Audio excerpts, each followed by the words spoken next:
Record to cloud. All right. Good, thank you. Good afternoon, everyone. I think everyone is afternoon. Looking at we don't have any of our international visitors today. For the 9th November SEQP Hamside Telecon. A couple of things I want to go over. I'll throw the agenda up on the screen real quick, and we'll see if anybody wants to add anything. There we go. The biggest thing, I suppose, the news we should start out with is our Hamside Google group did indeed pass the 1,000 members mark a week or within the last week. So that's quite a milestone. And I think the nice thing is not only the rates, but the derivative. We've added 150 since June. So that tells me that all the PR efforts are really paying off. Our name is getting out there. People are coming to the website. They're seeing how to join, and they're doing it. So nice work, everyone. I do want to talk about the press release a little bit because Ed's got some questions, Nathaniel, on how we want to approach that. I know we've got some material from you, but we got to figure that out. Real quickly, I'd say we're up to 226 logs for the SEQP and holding at 73 for the Gladstone. I don't expect those to change a whole lot, but we've got another week or so roughly for logs to come in before that shut down. And then we have to figure out how to get them onto Zenodo and whatnot, but that can wait. Let's see, a couple of things. We got an upcoming event next week. We may have to, Nathaniel and I may have to talk about, make sure we're on the same page on that. The Orlando Hamcation is something we want to talk about because that's only a few months away, and a few other things I'd like people to look at. So that'll be that. So Nathaniel, the press release, I know you guys have a professional PR firm working for you at Scranton. And Ed's also offered to help too. So do we have to balance those two things, or what do we have to do? I don't think so. I think I think we want to come up with our own press release that's kind of like scientifically based. Okay, see, that's my question, right? Because I was just sort of thinking out loud. Gary and I were sort of, before everybody came on, is that I can see, maybe two variations. One that's geared at the ham community, and one, to your point, is that it's maybe geared to the scientific community that way.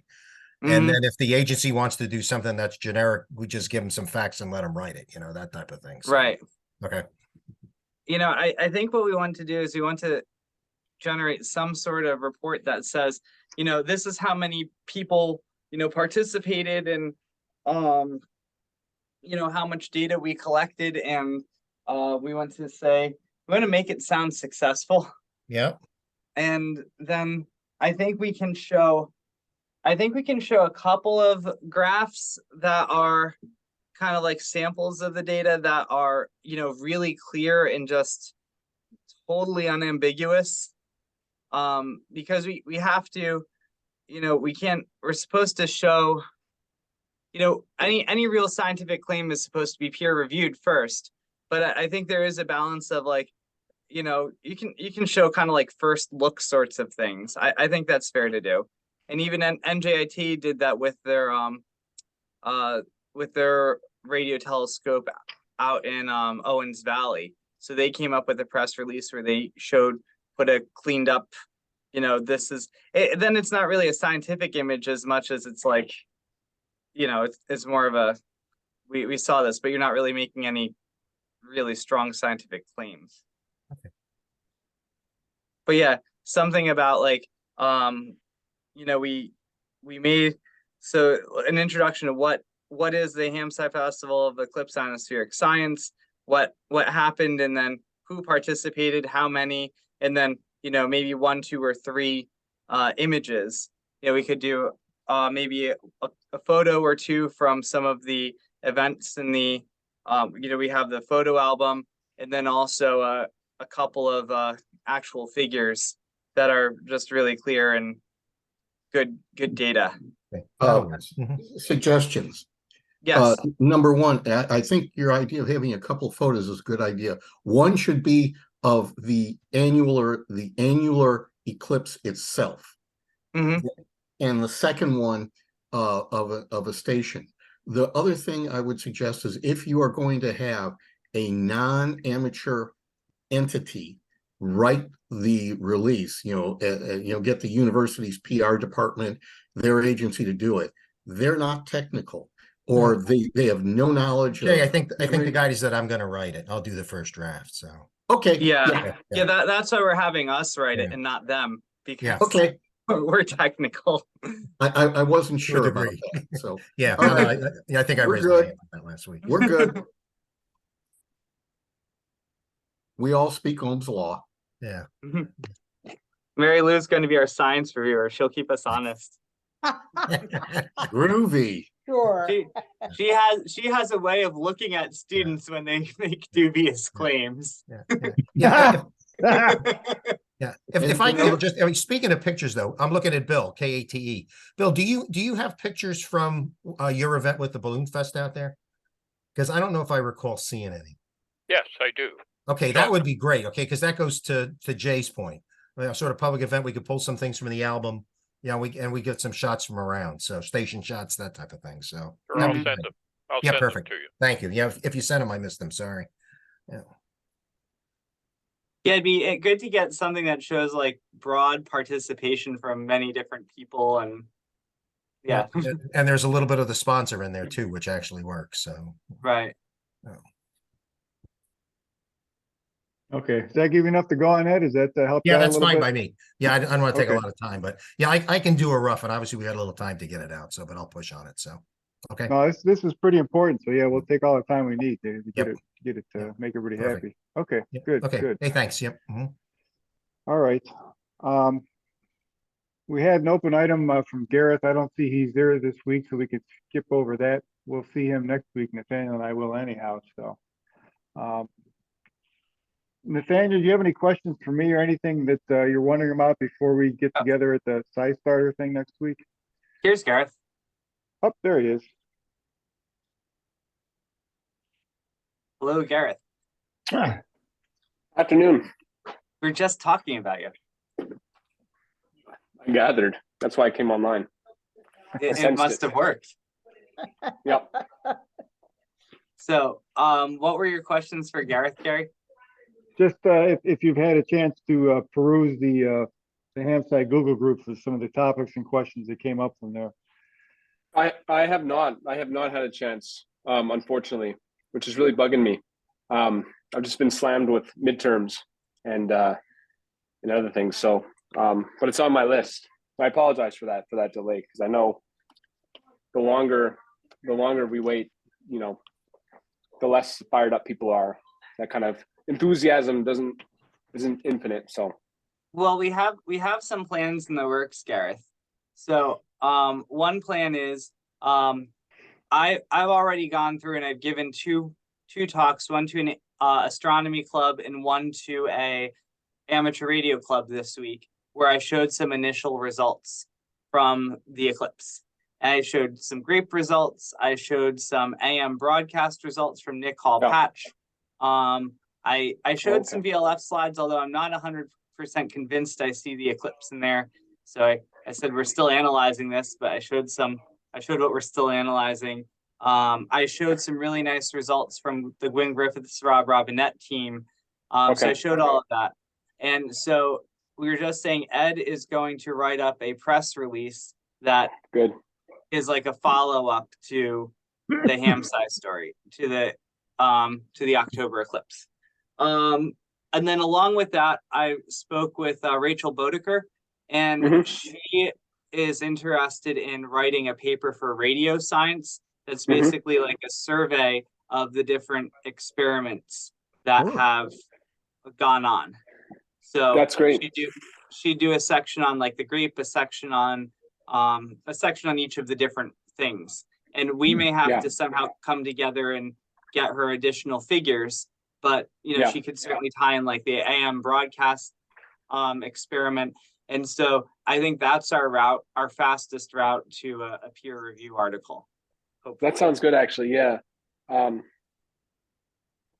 Almost like a survey of kind of, I think I saw some of your slides from, you're showing the Northeast, right? The Northeast grapes, including one from British Columbia, but yes, the Canadians. It all kind of, the Canadian, the Ladysmith, Vancouver Island, and how it's, showing those nice eclipse effects. Yeah, like something like that, like a general I guess the point is a general survey with a bit of science on Rachel's. Yeah, I mean, that's great because I internally here at NGIT, because we have our grape SCR, I showed, a trace at one of our undergrads, well, two of our undergrads, one showing the Doppler and of course seeing very similar signatures, and one showing the relative amplitude. What's the measurement there? The proxy for power, essentially. Yeah. Seeing the effect of the power, coming back up when the eclipse is happening. But one of the things that was really interesting that kind of sparked a bit of conversation was, and would be prescient for like some of these East Coast ones, would be Professor Lindsay Goodwin here saw the plot. She's noted that that we see that onset of the eclipse, right? That drop and that dip in the Doppler frequency. That happens like very quickly after the eclipse starts. Mhm. Like very quickly after any covering of the solar, like just barely the solar disk is covering. And insofar as that, Dr. Goodman thought it was like perhaps some lag in time error, like a time error or something like that. I'm convinced it's not, because I saw all of the other plots that agreed on the time. Mhm. And I think it really kind of speaks to the sensitivity of the instrument, but the sensitivity of the ionosphere to covering the solar disk, even just a bit, which I think is kind of a nice result to kind of communicate to everybody. So yeah, that sounds like a great plan. Yeah. And we could probably also have her start, make sure she has the list of science questions. We have like those 5 science questions. Mm-hmm. We should make sure she has that in her mind as she's writing it, and try to say something about each of those science questions. Even if she can't say a lot, if she can speak to each of those at least a little bit, that'll help tie the whole paper together. Great. Yeah, that sounds like a good plan. All the power to Rachel. So we're going to have to envy really help those days. Rachel. We'll have to really help Rachel along with that. Yep, that sounds good to me. Yeah. Okay. That sounds good. And Gary, have you been putting on the how are we doing with the scoring? I've been Darsh has asked me for a couple of some of the log files I've gotten him, and he came back and asked me for a sample of the RBN data, and I need to follow up with him to see where he stands and with now that he's gotten his hands on all the data. Okay, so he's in progress. Yes, but I don't know how far, so I've got to ask him. Okay, that's great. And then you were saying the next thing was, what are our plans for next week, right? Yeah, is there any? I mean, I know you're bringing banners and binder clips. If you've got those 2 things, I think we'll be, in good shape. I'm going to try to bring a 50-inch television and an extra laptop. Yes, because I'll have my laptop running the grape loop, and also running the grape station. I'll show you what I put together. Let's see. Yeah, so yeah, I took my grape apart, but labeled everything and neatened it up a little bit, and I'll basically take the laptop audio, feed that into the Raspberry Pi, so if somebody wants to look at FL Digi or whatnot, we can go back and forth between the audio signal over the laptop speakers and FL Digi if somebody really wants to dig into all those kind of details. But at least we've got a good board that people can look at. That looks really good. So and then I can, on my big screen, I have that PowerPoint that I gave at the clubs this week. We could just put that on loop. Right. Yeah, exactly. And I've got an extension cord and a power strip too. We can plug all this stuff into, because who knows what'll be in the hotel. So right. Just unlike Field Day, I'll have everything but a generator, so we'll be good. I can bring a generator. So, all right, good. I think that takes that covers that pretty well. Speaking of in-person events, in the past, I've never been there, but HAMSA, I guess, has always had a present. Always has recently had a present at the Orlando Hamcation. I know Scotty and Tapper have had a table, and it sounds like that's maybe not likely this year. Is it worth going out and finding other places that we may find a home at? Because I would like to promote the SEQP there. I know Ed's going to be down there anyhow, so there's at least a couple of us that can provide warm bodies to hand stuff Is out. ARDC going to be there? They are listed as the vendor table, as a vendor table, yeah. Yeah, I was want thinking to we could see if- ask Rhea, because Rhea's on the board, so. Yeah, because they often like having grantees, go down there and show off grantees. And since they gave us funding for the Hamsci workshop last year, and I put in funding for the Hamsci workshop this year, I feel like we would count as a grantee. So that might be one place to go. Yep. Are you go ahead. Were you thinking of something different, like having our own table, or what did you want to do?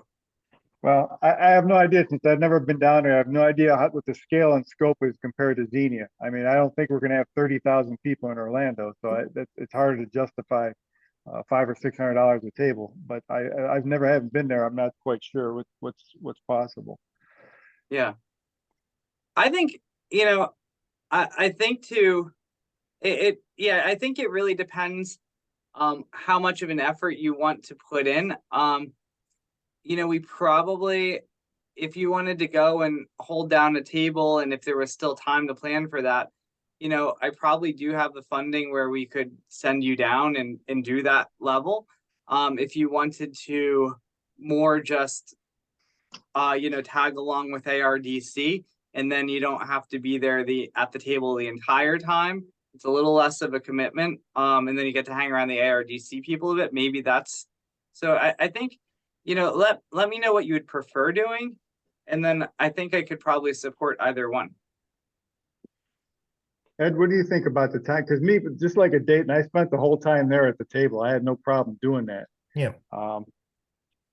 And if we're going to go there, we're going to go in, we're going to go big or not go at all. Yeah, it's busy. Okay. The question is it's just really, staffing it the whole time.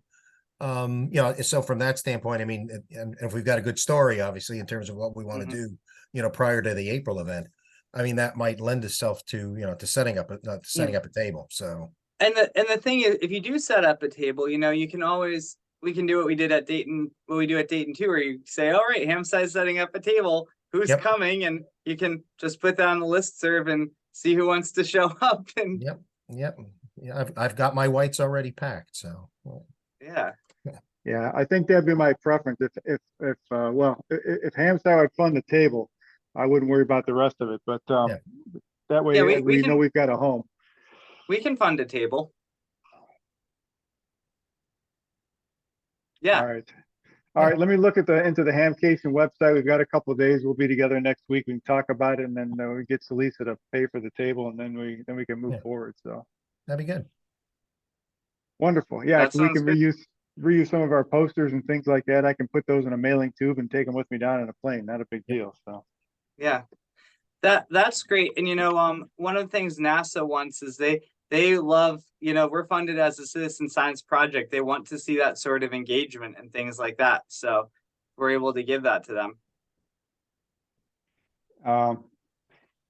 Yeah, maybe I'll think about it. Maybe we ought to consider as a poster for the back of the booth that better connects us to NASA and some of the other organizations, because we've got stuff that's kind of science related and operating related, but we don't really tie in with the other groups that well. So yeah, that might be, and that's a good idea. Maybe we sort of pull it offline, although we're gonna be tight on time because it is holidays and everything else. But I'm just thinking, I mean, maybe what you could do is ship what you have to me, and I can take it over, so that saves the plane component of it. Oh wow, yeah, that's cool. Right. Yeah, because I'm coming over anyway, so it's perfect. Okay. So, all right, that's a big question answered. So I think the lower pricing on the tables was valid to like December 11th or something like that. So we got some time. So the price goes up. Yeah. Cool. Okay. All right. There's one other thing I wanted to take a look at the NASA event next week. I was going to bring some of our flyers, even though they're not in finished form. I was going to print some out. They're double-sided and just take them with us and see what people's reaction was. But I'd like to show you the review again, the front and maybe the back of the flyers too, because Ed said we got to ask for the sale. We got to have an action item in the back. So I tried to do that. So if everybody's okay with that, let me bring that thing up. Refresh your memories.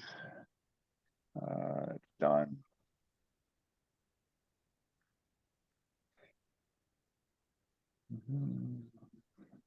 Okay.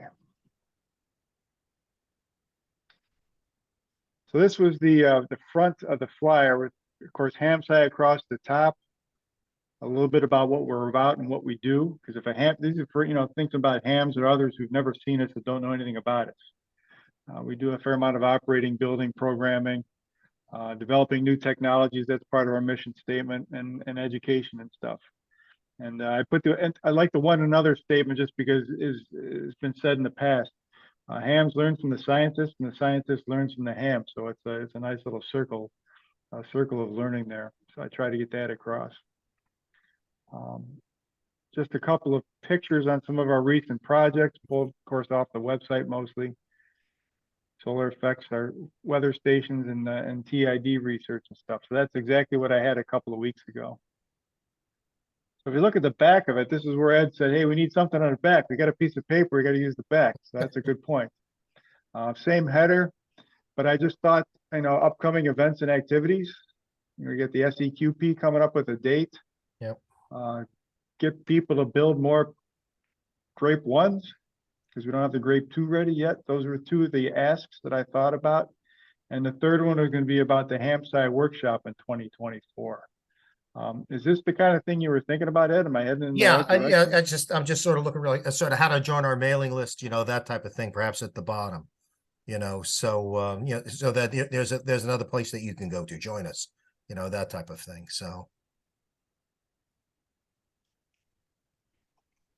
Yeah, and what this is going to do, obviously, if you've handed out the cards, I mean, I think that really does work.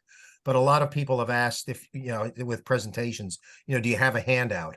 And this is one piece. Obviously, we're looking at how we use it in Orlando, but also this is something that'll be resonant on the site, so that if you're doing a presentation, or somebody can just pull down the PDF and you've got a handout for people.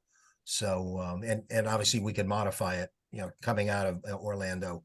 And also coming out of April. So just, so that it's always flexible. We've got something to sell with it, that type of thing. So. So the nice thing about this format being 8.5 by 11, you can put a lot of stuff on it. Yep. People can fold it up, put it in their pocket, and take with them. Another idea I had, I don't know if it's a good one or not. We've had a fair amount of success with our little business cards. I was wondering if to promote the grape 2 when the time comes, maybe we're a little bit early. But I was thinking about a QSO card format, 3.5 by 5.5, showing one of the plots on the colored front glossy side, and then on the back side describing the grape 2 and how to get involved in that sort of thing. Yep. So I'm not sure if that's, I don't know, that's for the future. But so that's kind of an intermediate thing between the 8.5 by 11 versus the business card, and the QSO card might fit in between. So. Yep. No, maybe that's something to think about. I really like the little business cards. I gave away all the ones that you sent to me. Yeah, they do work because they're different. And also, if you're just making a quick contact, such as in Dayton, we don't have somebody's passing you by, you put it in their hand, that type of thing. But just, I mean, what the flyer is a little bit different is that some people have actually asked, do you have anything, that type of thing. And so if you don't have, if you're doing something on Zoom, you obviously can't hand them a business card, but you can point them to the PDF and you can download, the PDF, and they've got something that's, tangible and visible, that type of thing. So. And also you should have a whole pile of printed out the press release. Yeah. I think some people would really like to take that away. Yep. Can you include the little logo banner that I now have on the website too? Which Which one is that? There's a lot on of the logo bottom. banners. The this one. Oh, it's the institutions? Yeah. Oh yeah, for sure. Yeah. Okay. And this is just a single PNG, so it should be really easy to just grab. Yep. To just grab. Sure. Yeah, that'll work. Yes. Good. Okay. That'll keep my sponsors happy. And we love our sponsors, as We they say. do. So That's right. we don't have advertisers. We have And that's on the sponsors. record, I might add. It is. But we are very We grateful do. for our sponsors. It's true. We are. That's right. We wouldn't be doing this to this level without them. Right. I think you could do this, on a purely volunteer basis, but I think having the sponsors lets us take it to a new level.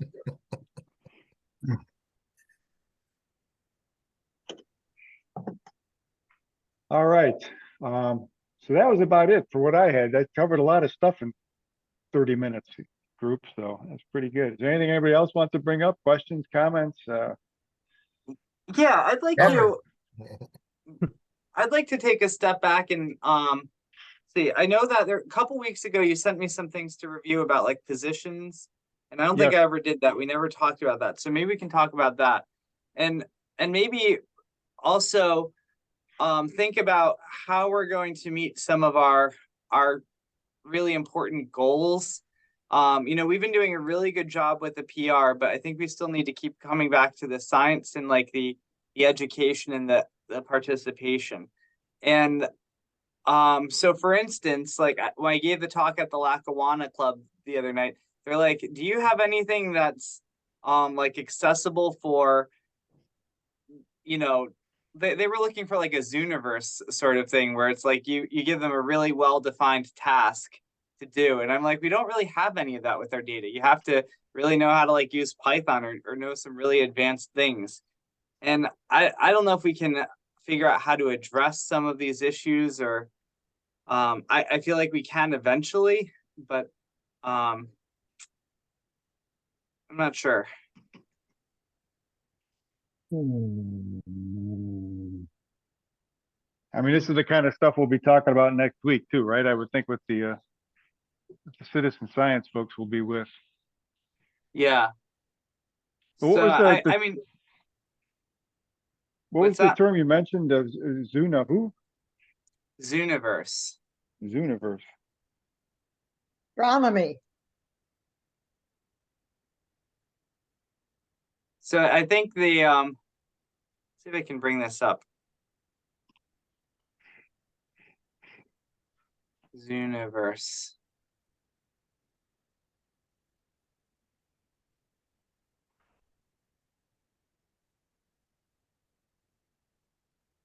And now we don't necessarily need to do a Zooniverse. I think the idea is there some way that,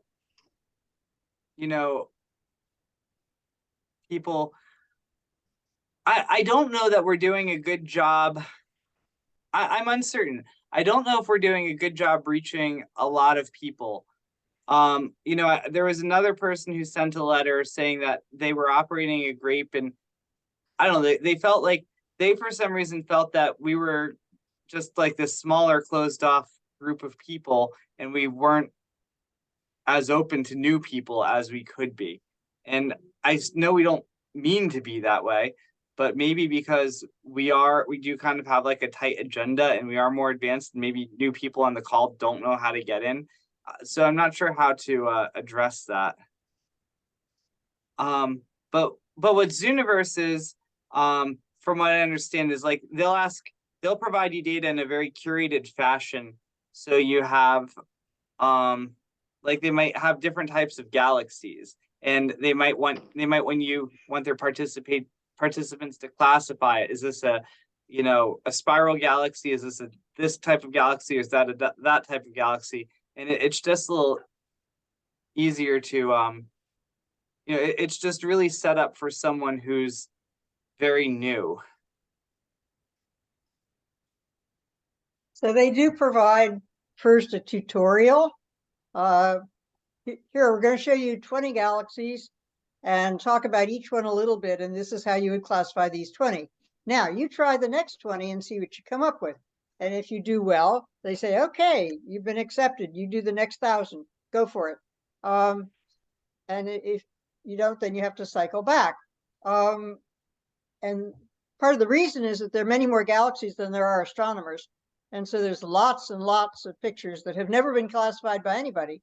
And so they do it for, I don't know, 5 or 6, 10 people get the same galaxy in amongst all their other ones. And if all of them agree, then it's officially whatever it is, without a professional looking at it much. So I think that's kind of dicey, but at any rate, they have been doing that sort of thing.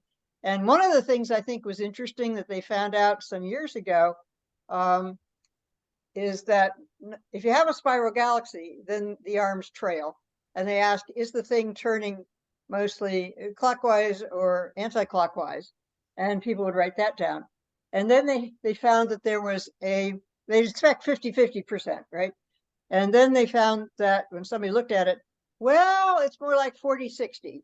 So why should the universe be presenting us with galaxies that are more than often turning this way rather than that way? So somebody said, let's try an experiment. So they took the pictures of the galaxies and they mirror reversed them and gave them back to the same people. And it came back 40-60 the same way, which means people have in their heads a 40-60 preponderance to make them go this way. So the psychologists then got involved and tried to figure out how they could counteract that problem. Problem nobody thought of. So, but anyway, hey, Nathaniel, think we could get these people to classify TIDs on spot images?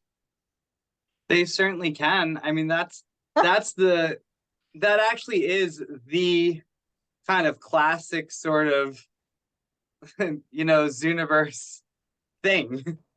Yeah, I'm glad to have some help. So I mean, yeah, we Which could is not do, artificial, which is real, right? yeah, we could do a Zooniverse project that's classifying TIDs. That's actually a perfect candidate. Okay. Tell them we're interested in thinking about that.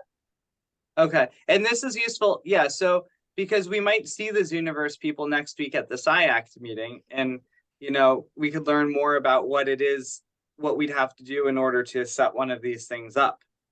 Right. And that might fill a need, because yeah, we do have poor Mary Lou and Diego sitting in Panera every Thursday or whatever, going, is this a TID? Is that a TID? And yeah, if and we want to validate, one of the things we want to do is validate this automated system that we have. And if we need to validate it against something we can trust. And right now we have 2 people looking at these things, but potentially with Zooniverse, you could get potentially many more people looking at them. And at the same time, it also kind of in some ways checks a box of reaching more people, or being citizen science in this way. There's a certain type of person that likes Zooniverse and is all into that. So, yeah,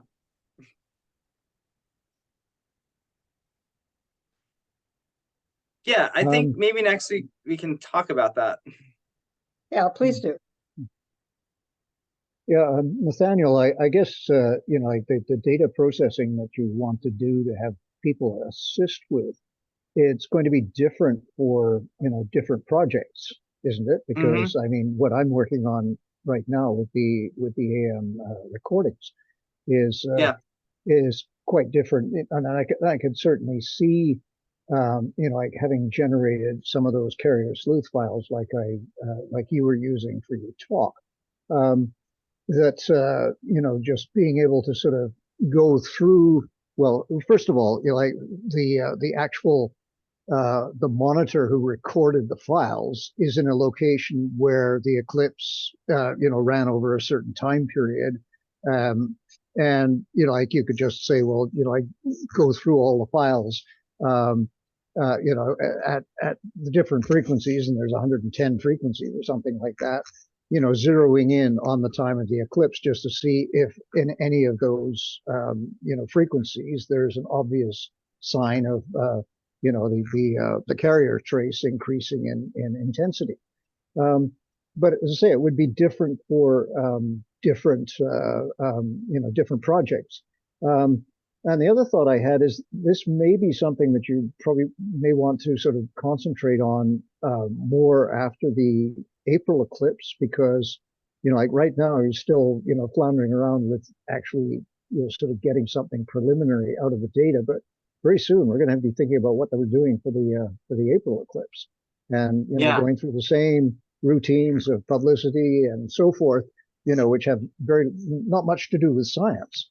And a lot of this is going to have these, you know, going into abeyance again. You know, like you're going to want to get some preliminary stuff out, but, you know, really the heavy lifting is going to happen after April, isn't it? Yeah, that's true. It's absolutely true.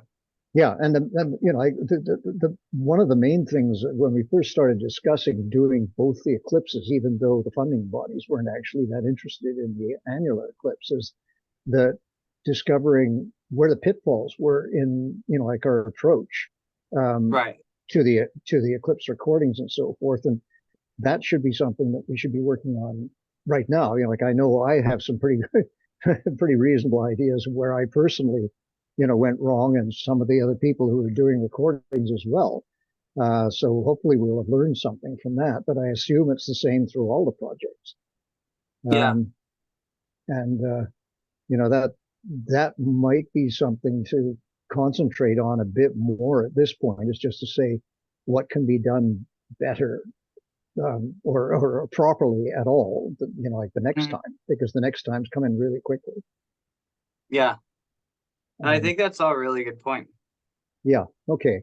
I had one other point about citizen science, but I think Gary maybe wants to say something, so I'll stand by. And No, I just real quick, is that question, Nick, you raised has come up from a couple of other people that said, you know, my group or my club did so and so for the SEQP. We've submitted our logs or submitted our data. What can we do better next time? So people are genuinely interested, obviously, in feedback. They don't want their data to go into a black hole.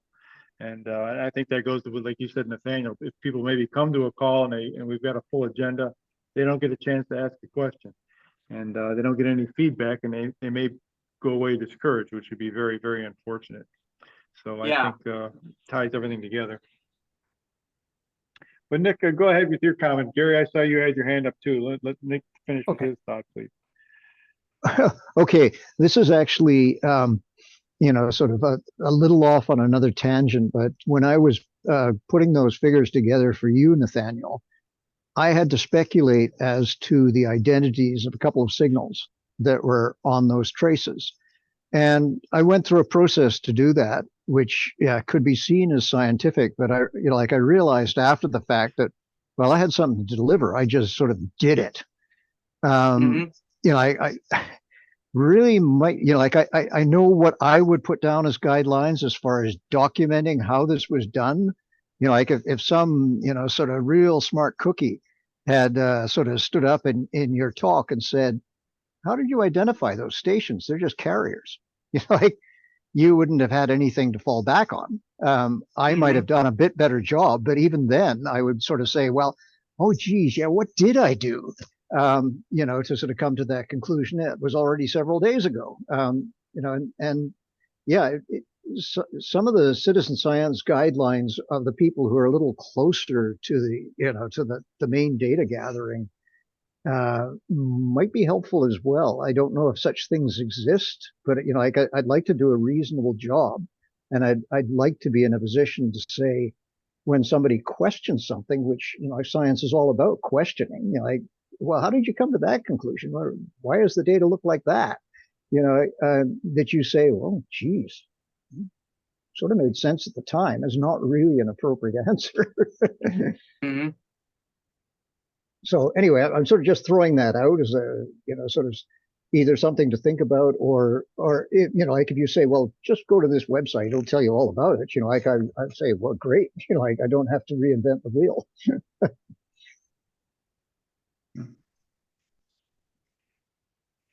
Anyway, that's just my thought. I don't know if anybody else has run into something like that where they sort of say, how did I come to that conclusion? You're saying you want a website where you go that tells people how, that really guides them through the process of, like, yes, yeah, continue. it guides them through the process of analyzing that particular data or that event? It's more a generalization. There's to me it seems that there's sometimes several processes one goes through to sort of get your data, sort of lined up in a row so that you can make some conclusions about it. And if in 3 weeks or 3 months or 3 years time, somebody asks you how you did that, and you say, well, I don't actually remember. It's like for you who's in the trade, I presume that you have your backside covered when it comes to situations like that, but some of us don't, or some of us. So when I say website, I just threw that out as an example. Heck, you can send me to a book that was written 25 years ago and is in the university library. But I'm just saying, if there was sort of guidelines as to like how to observe things scientifically, and be able to defend your position, that would be really helpful, to me personally, and maybe to other people as well. And just, as I say, I just used that example of where I presented you with what looked like a fait accompli. I told you those are the 3 stations you heard. Only one of them had an identification, as far as I know. But that's because I didn't have the time to go digging into the data and see if I could find identifications on the rest. I derived it from other pieces of evidence, which I presently still remember, but I'm not sure I will remember at Christmas time. Okay, so I have a comment on that. Okay. Being a teacher for many years, Yes. I was quite often saying to students, write it down. Yes. When you make a decision, write it down on a piece of paper. Exactly. Put the piece of paper somewhere where put a whole pile of it there. I don't care. Yeah. And then students would say, why do I have to put comments in my code? Yes. Nobody else is going to use this ever. Why do I have to put comments in for somebody else? And the answer is the comments are not for somebody else. They are for you 3 months from now, when you will not remember what you did. Oh, I remember everything. Oh, no. They always say that, and it's always untrue. So write it down, partly for the other person and partly for yourself. But write it down. Whenever you make a decision, write it down. Thank you. You're okay, but that's exactly what I'm talking about. This is from a teacher's perspective, a science teacher's perspective, is to say, how can you defend your science? And I loved your comment about the comments on the code, because I have looked at many of my own comments on code and said, what the heck was I thinking? Yes. So, and that's when I'm trying to do the job properly too. So, good job.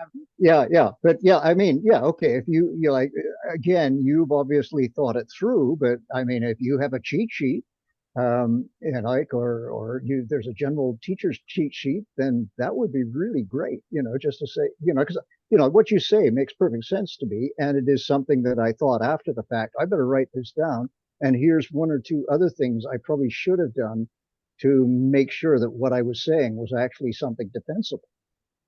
Do you think, now that you've thought about this, do you think you have an idea of what this document should look like? Yeah, well, I have an idea of what this document should look like for me at this moment. That's all you have to write down at this point, Nick, is the cheat sheet for you yourself, what you did, why you did it at the time, and then maybe a question mark further off in the margin. Maybe I should rethink this part, but you write it down now, and then later you're going to talk to somebody else. Yeah, no, I agree. In effect, I have written it down now. I want to find out if other people have thought more seriously about this and have actually, sort of written down something far more sensible than I did. It's hard to tell. I mean, we've tried doing that on the website, like even during the last Eclipse. Yes.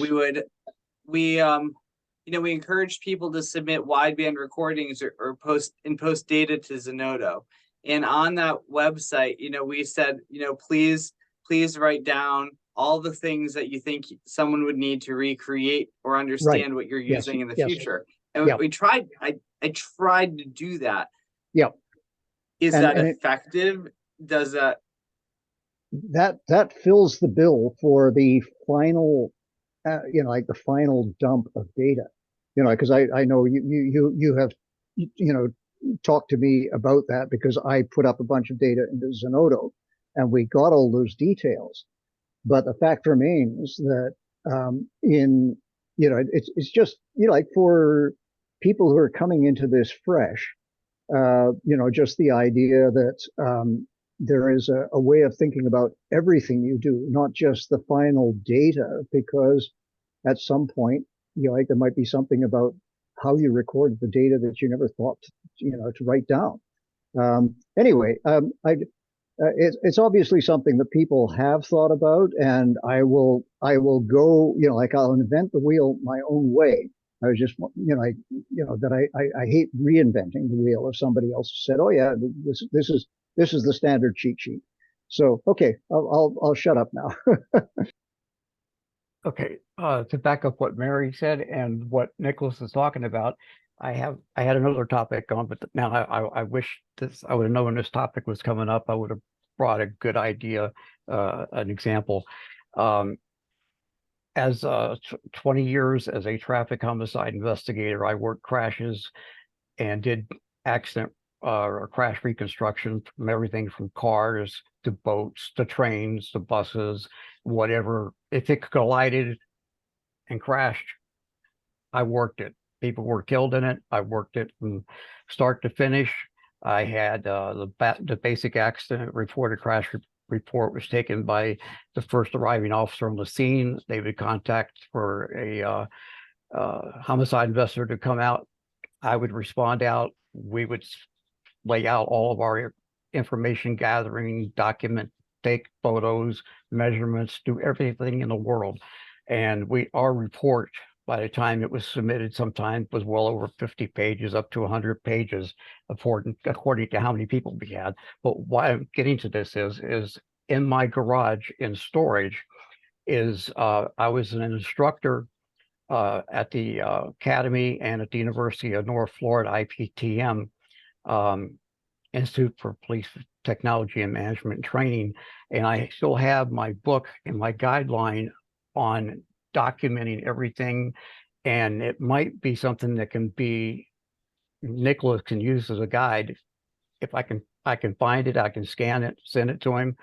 And what it basically did is anytime I worked a crash and it had fatalities, you had civil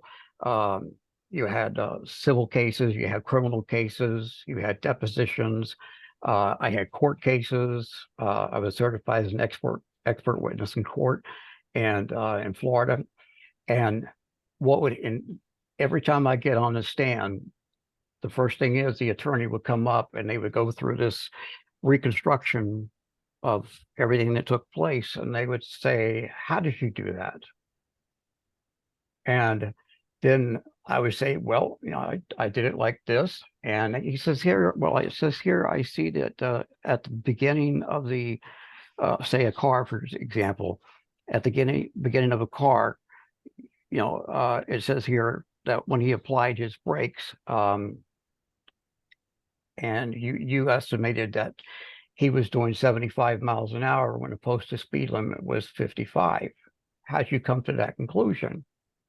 And I would say, well, there is a formula for that.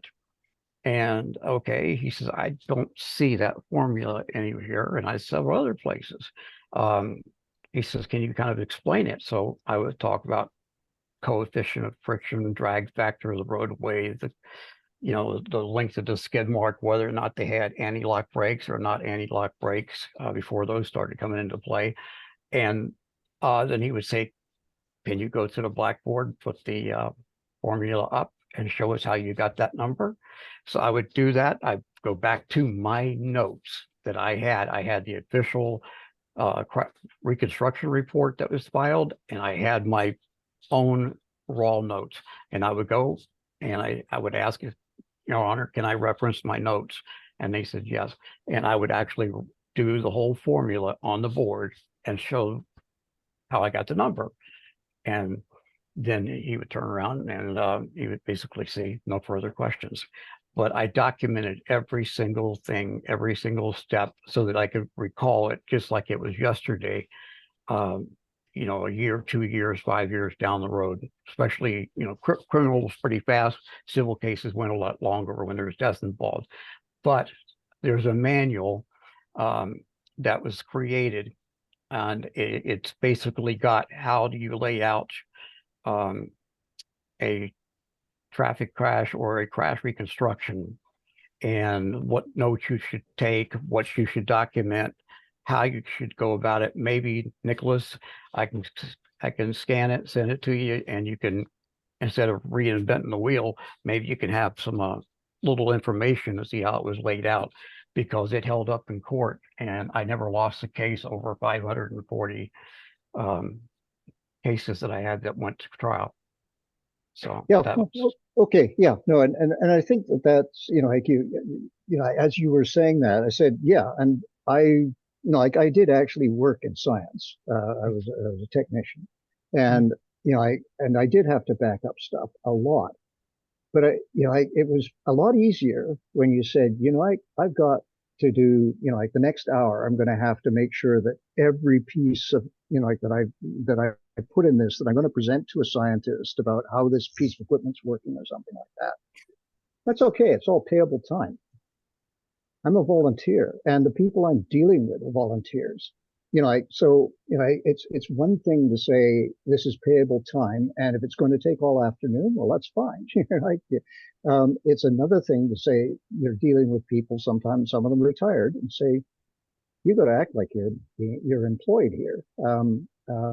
You know, well, first of all, yeah, is that what we're asking citizen scientists to do? You know, I don't want to play the heavy father with my own volunteers in terms of you know, sort of saying you need to do this, you need to do that, you need to do the other thing. You know, like there's you know, like I just don't know how light a touch one has to apply, both to yourself and to people that you're actually advising. Nathaniel? Oh, go I'm ahead. sorry. Yeah. I thought you were done. Yeah. Go ahead. Yeah. No, I'm done. I'm done. So, Nathaniel, can I throw a comment in? Sure. So, as you know, I approach this from the bottom side of the ionosphere. In other words, with the non-science coming in, and I've just had such an interest in the presentations. And there's times when I have no clue what they're asking me. And there are times when they ask me and I feel like I want to give a better answer. And I've just made it really simple. I just say, here's my email address, send me an email, and I will either find you the information or I will give you a little bit more detailed answer. And then over a period of time, I had those answers, you know, in my emails saved up, and they would send it. And I go, oh yeah, I've been asked this before, and I'd send it out. We'd have a conversation, and then I could put on the personal touch of, well, I'm a representative, as I mentioned, of HAMSci. Have you looked at it? Well, no. Okay, well, try this. And so you can't do it on a large scope, but keeping it simple, you can just tell folks, hey, send me an email, and I'll be glad to either find you a source or to get you some more information or to tell you why this is this or this is this. So anyway, for me, that's been kind of effective to do that as I've been out. the PowerPoint presentation, the side notes on the graphs were a lifesaver. Whenever I gave a presentation and read what was basically on the slide, and then started going over the notes on off next to the side, that was fantastic, because they would just look at me and look at what was on the screen, and I don't know what they were thinking, but a lot of them were like, oh, okay, this guy must know his stuff. So then I got some questions like you had, and I would say I'd get back with you in an email.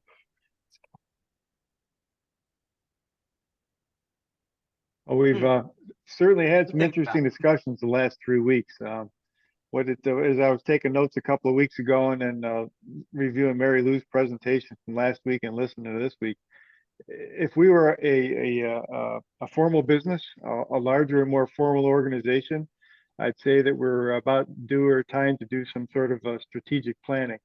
But that's a that can be a nightmare in and of itself. But it's interesting. We're asking all these questions and keeping notes, and somewhat thinking about the future of Hamside, where we're going, what things we're doing well, and what other things we want to do well. So it's been an interesting couple of weeks. But that's a good point, Gary. And I mean, that's something I kind of felt like coming into this meeting. Like, it feels like we're at a point where we have a lot of recommendations. I have the email you sent to me a week or so ago with the summary from Mary Lou, and and that Ed sent, and things like that. Yeah, do we need to have some sort of a strategy, or like a better direction, a strategic review, like you said? I think one thing we have to be careful of, and just, I don't have any data or anything, just from talking to folks, is I think we need to be careful that we do not get too great of a divide or a gap between the scientists and the very scientific things that are going out, and from the people coming in that are either new to it, or they are don't have a science bend and they are trying to learn it and they want to learn it, and that we're careful that we don't get a bridge or a division that becomes too large as we go forward. And maybe that's totally unfounded, but that's just something that I've thought about is, and it's like, let me just throw in the personal. I know we're out of time. I'll make it really quick. But sometimes when I'm looking at these things, I go, oh, finally, I understand this. I've got this. And I reach out to people and I'm like, yeah, I really feel part of it. Other times I'll read some of the stuff coming in. I'm like, was I reading Greek or was I reading English? And it's kind of like, it kind of like disassociates me. And maybe that's just my weakness, but that's just something that when you're talking about strategic and things like that, that I just kind of wanted to mention that for the non-scientists that we're trying to bring in that have curiosity and passion and drive. Mary Lou's presentation last week, my wife and I watched it. I couldn't be here last week. I sent Mary Lou an email telling her, but the two of us watched that. And my wife, who is about as non-science as you can get, she goes, oh, Ron, look those up. Tell me about those classes. What is Mary Lou talk? And she was like, and I'm like, oh, wow, my wife's interested in this. Now I'm really interested. And so I know I rambled a little bit, but I just have a little bit of a concern and want to make sure when we do these things that I don't know, I'm repeating myself, that we just don't get that gap, but that we're able to somehow have both groups and yet have both feel part of it and be part of the strategy. That's just my input. I'll be quiet. I think that's really good input. And I think that's kind of where I was going with my comments earlier about like the person asking yes at the meeting, is there a Zooniverse thing? Or the person who sent us an email saying, this isn't what I thought. I didn't feel like I was able to, be part of the group. And I think maybe Gary's, I think it would be really good if we did have some way of bringing these people on and closing that. And, maybe that's something this group would actually be a really good group to talk about that, because like the grape group is so technical in the morning and they are so engineering focused, and there's a lot of really meaty stuff technically going on there. And, we have that too, but I feel like this group has maybe a little bit more of like the bigger picture, humanity sort of discussion going on right now. So, and I think we shouldn't lose that. What I was originally raising my hand about is that my next door neighbor, she is one of the so I guess, well, she's runs a school district for Berea, and is one of the, not the head one, but the second one down. She does a lot of administrative work, and she comes over when she visits, and she is interested in ham radio, the antennas and all that. I talked to her about what I was doing for the past annular and was coming up with the next Eclipse.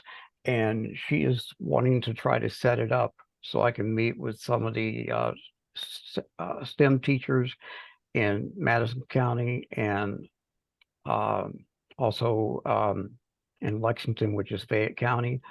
And she's been talking to them and she wants to find out. And I said I could help her with it. Our club, we've got like around about 80 hams in it. And recently we've had an influx of a lot of, 16, 17, 18-year-old kids come in as technicians. She wants to know if, she says, first off, can I give a presentation for the upcoming Eclipse? And I said, yes, I can. And so she's going to get with me and we're going to try to set up a time for the different schools through Madison County, or maybe do it one location like a gymnasium, and then the same thing in Lexington, which is pretty big school district. And but she has also talked to the teachers, and they would like their kids to get more interested into the science as a. We've always been told, when you get your ticket for technician, that's your license to learn. So a lot of the teachers want their kids to go ahead and pass their technician test. And she says, can you do that? I said, I'm a VE, been a VE for a few years. And I said, yes. I said, we can set it up where they can do it at the school and take the exam. I said, I can set it up. And the teachers would give them grade points for each. If they they pass the technician, they get grade points. They go to general, they get grade points. They get the extra, they get more grade points. But it gets them into that science aspect of it. But there is a lot of interest in the high school level of kids that are wanting to learn more, especially with the STEM programs. They want to build up a resume of something that would help them in going into college. Some of the teachers have expressed that, if you have on there your general class operator and you belong to, Aries organization for the county emergency operations, that's all adding to your resume. So, but there's definitely life after the eclipse with, spreading science out and getting it out there, because there's so much. Like I said, the whole universe is out there. And she wanted to know if I could help on that. I said I'd be more than happy to help with it. And I told her I was going down to Cave City Ham Fest, which is in March 2nd. And also, by the way, found out, Ed, that there's February 10th up in just outside of Indianapolis is the Hendricks County Ham Fest. It's at the fairgrounds up there. And I've sent an email asking about tables and, if I can get involved in that. I've got a medical procedure in 1st of February, but I don't know exactly when. But if I can, I'm going to probably be going to Indianapolis. It's only like a three and a half hour drive, about the same distance to Cave City, minus an hour. So, but there's a lot of room for HamSci to spread the word and get kids involved in citizen science. There really is. What I did not know about HamSci, and I came across it one day, and the website, and I was looking at it, and I said, okay, yeah, I got to get involved in this. This is what I want to do. So that's my 2 cents worth.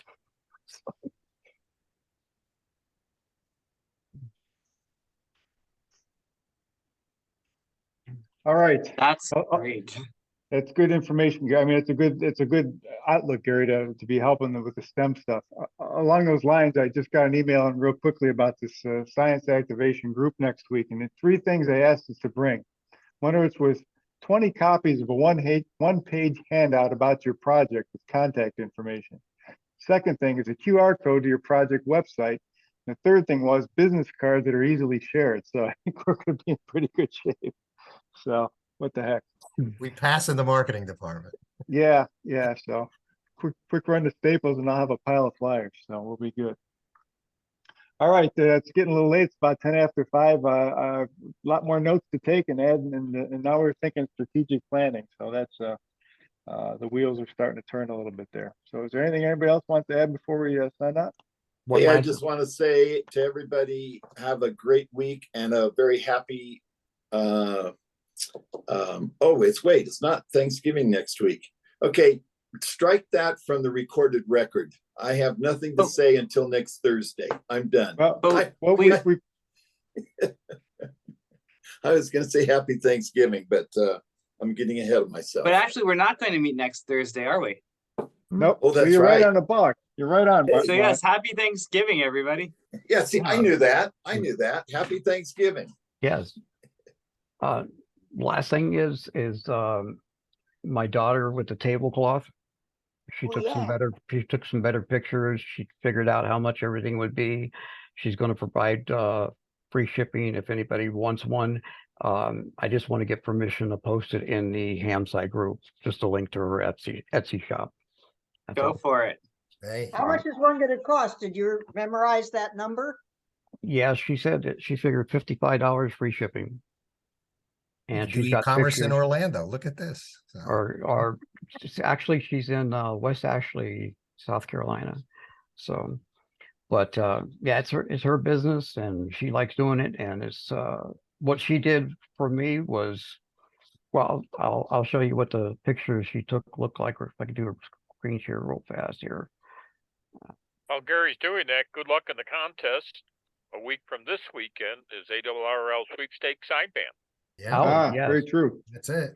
That's I'll what the be cloth looks over- like. I'll be over mentoring some folks in Lubbock. Spiffy, Oh, that's what the cloth looks like on an 8-foot That's table. beautiful. spiffy. So, but anyway, I'll post a link up there, and if they can deal with Melissa. So, Perfect. Beautiful, Gary. Thank you. All right, everyone. Have a great couple of weeks, and we'll, if we don't talk or we correspond by email beforehand or see you on the air, who knows? We'll be back on November 30th, I think. Yeah, breakfast with Mary Lou coming up. Yep. Yeah. Bye, everybody. 73, everyone. bye-bye. 73. I'll see you tomorrow, Mary Lou. Right.